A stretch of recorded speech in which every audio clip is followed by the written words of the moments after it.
Is the starting lineup here to stay? Anthony Davis and Darvin Ham seem to think so. And the Lakers take care of business at home against the Charlotte Hornets. What's good, y'all, and welcome to another Lakers Digest video. I'm your host, Okechi Apakama, and before we get into everything of today's video, guys, I want to bring your attention to something. There is 94% of you guys who have recently watched our videos who are not subscribed to the channel just yet, and if you guys want more of that Laker news, Laker reactions, trade rumors, just every and all things LA Lakers, you guys are going to come right here to Lakers Digest so you guys do not miss a moment. And guys, we are pushing towards our 1,000 subscriber count goal towards the end of the year, and we are inching ever so close to it, guys. So each and every one of you guys who subscribe to the channel really help out. Now, with that out the way, guys, let's hop straight into the topics of today's video, guys. And the starting lineup, is it here to stay?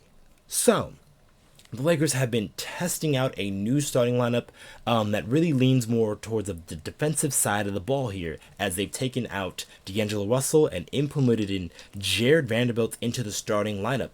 To mixed results here, as they've only had 3 games, which is a very small sample size, and they've played against the Oklahoma City Thunder, which they won that game on the road, and then they came back home on Christmas Day against the Boston Celtics, and they lost that game, and then they also had a blowout win last night against the Charlotte Hornets. So, with that in mind, with these kind of like mixed different results, how is it kind of going for the Los Angeles Lakers, and like, is this really a viable option that we can continue to keep using? It seems that Anthony Davis believes that we can still keep using this starting lineup. As he said post-game after the Charlotte Hornets game, he said that due to the Lakers' roster versatility, so he was talking about how they can almost input different guys and sort of kind of get similar results. And then he was also talking about having that myriad of lineups can be good problems to have, as the Lakers can use different lineups in different spots. And then he also said that he believes that that starting group of LeBron, TP, Taurean Prince, Vando, and Cam will stick. So, like I said, that's only been 3 games here that the Lakers have been using that starting lineup here. And so I kind of think that there is some success to this, but like there's also obviously some clear drawbacks as well, which everyone has kind of been pointing out here in these past few games, which is, for one, the Lakers have been one of the worst offensive teams, and they struggle shooting the three-pointer. So when you implement a guy like Jared Vanderbilt, who's averaging just 1.5 points per game on the season, doesn't really bode well for your offense, especially when a lot of guys can cheat off of him and really just help off on LeBron James and Anthony Davis.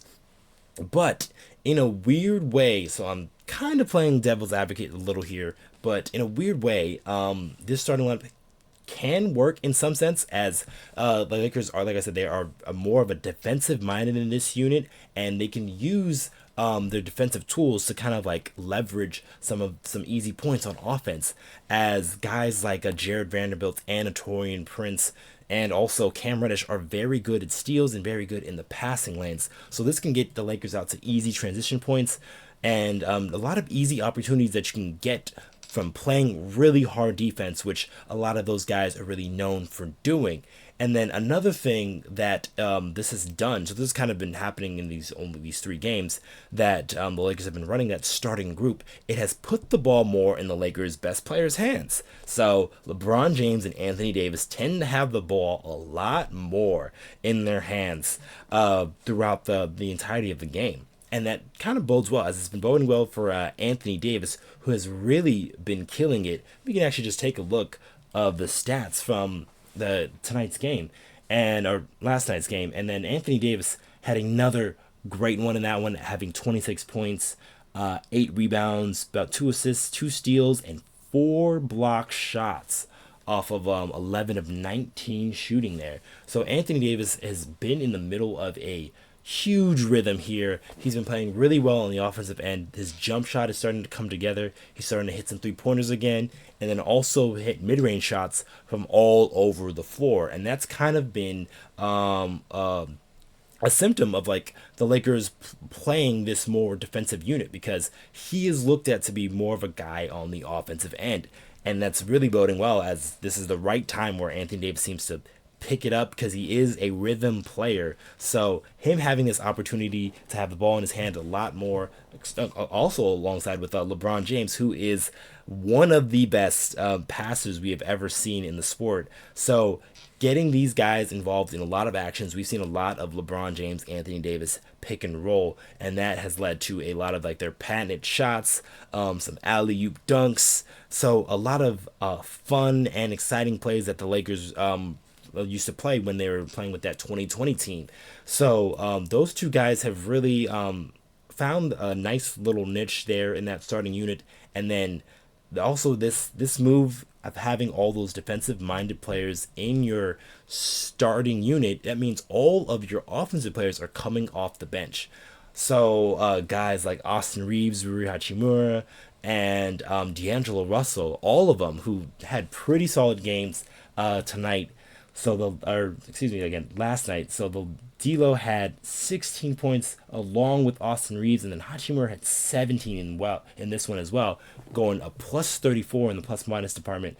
And then also D'Angelo also had 9 assists to go along with Austin Reaves. He had 4 assists in that one. So those guys have been starting to find a rhythm offensively, and that's really helping that Laker bench really shore up in some of those moments when LeBron James and Anthony Davis are not on the floor, which is very vital, especially in a game like this where the Lakers didn't have to go too hard in this one, as the Charlotte Hornets are a team that aren't too good right now, and they've got a lot of injuries, so a lot of things have been like influx for them, so it's very hard for them to really find any type of rhythm. But the Lakers playing this more defensive-minded style, like I said, it's led to Anthony Davis and LeBron James having the ball more in their hands, and which that means you have the ball in your best player's hands a lot more often.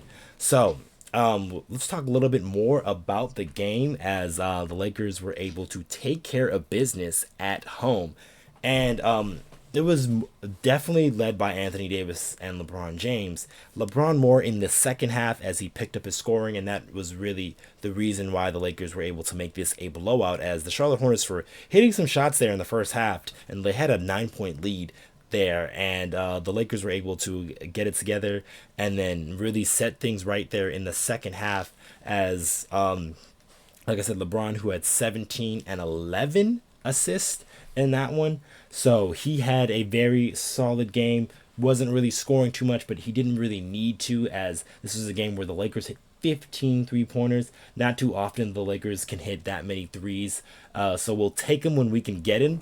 So it was a very more like a very team-oriented win in this one. Like I said, the Charlotte Hornets aren't too tough as an opponent. Christian Wood and Max Christie got some minutes in this one. They were able to play really well. They were able to hit some shots, especially Christian Wood, who hit 3 three-pointers, which is very nice to see for a guy who hasn't been playing too much recently.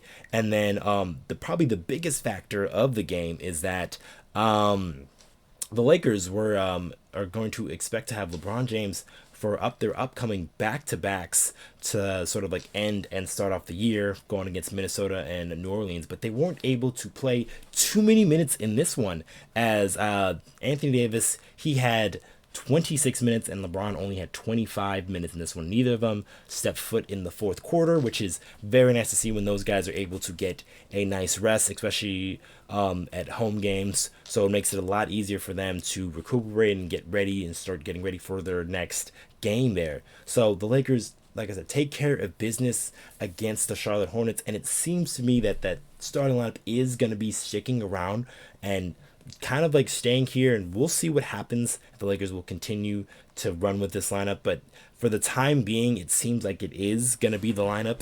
And Anthony Davis, who already said it, so he thinks that this can work. He is the head of the snake when it comes to the defensive end, so this can really elevate the Lakers on the defensive side of the ball, but the offense still have a few questions, especially where the shots are going to be made from, because it's not going to be every night that you play the Charlotte Hornets.